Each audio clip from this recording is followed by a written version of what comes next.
Within hours of the conviction of a former US police officer for the murder of an African-American man, a full federal investigation has been launched into policing practices in the city of Minneapolis. The Justice Department will look at whether there has been a pattern of unconstitutional or unlawful policing. It follows national outrage over the killing of George Floyd by Derek Chauvin. The former officer was convicted of all charges against him yesterday. President Biden has described the conviction as a giant step forward in the march towards justice in America. Our North America correspondent Nick Bryant has the latest.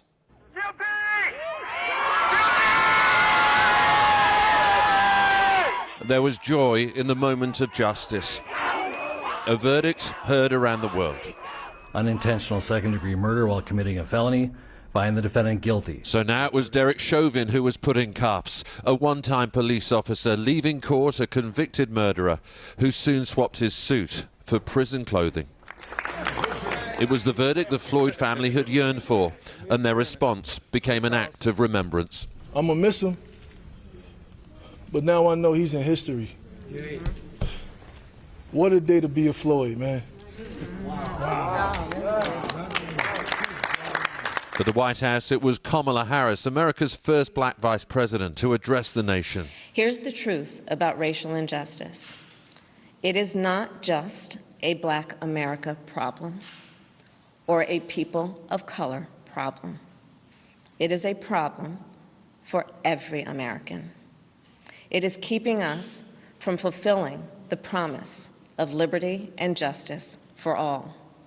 Then came Joe Biden, claiming the verdict could be a giant step in that quest for justice. I can't breathe.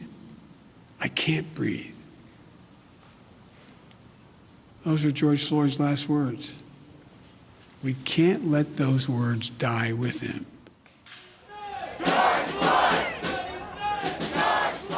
Protesters immediately flooded the streets, this modern-day civil rights movement continuing its onward march.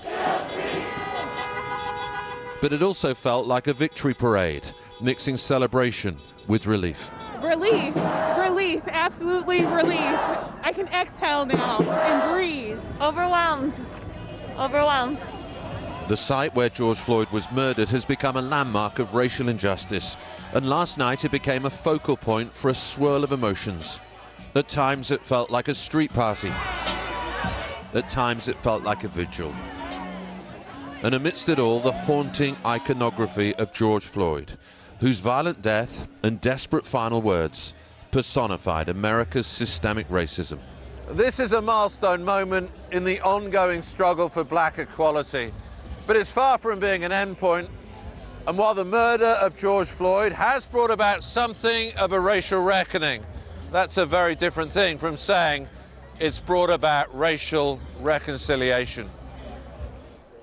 There's no point talking of a new dawn in America. The history of hundreds of years will never be eradicated in a single moment. And we can finally say that we sent that killer cop to jail. So but maybe there will be a new sense of police accountability, and maybe a new acknowledgement that black lives truly matter. Nick Bryant, BBC News, Minneapolis. Let's go live to Minneapolis tonight and talk to our correspondent there, Lebo Diseko. Lebo, following the verdicts, and we saw some of the reaction in the report there, how would you describe what people are saying there locally today? Well, Hugh, you might still be able to hear some of the music. There are still some celebrations going on, but overall it's been much more reflective. We've seen people bringing up flowers and just taking a moment, really, to take in everything that has happened. There is a real sense that whilst yesterday's verdict brought accountability, justice would really be a change in the way black people are policed. I spoke to somebody in one of the shops here who was saying that this is a community going through collective PTSD, and that is what it is like being black in America.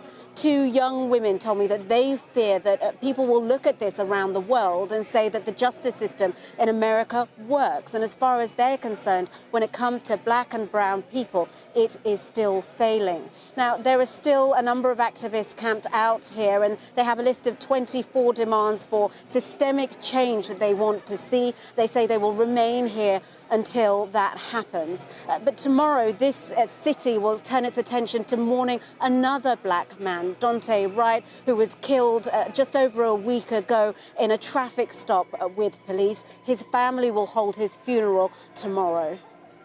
Lebo, again, thank you very much. The latest there in Minneapolis, our correspondent Lebo Diseko.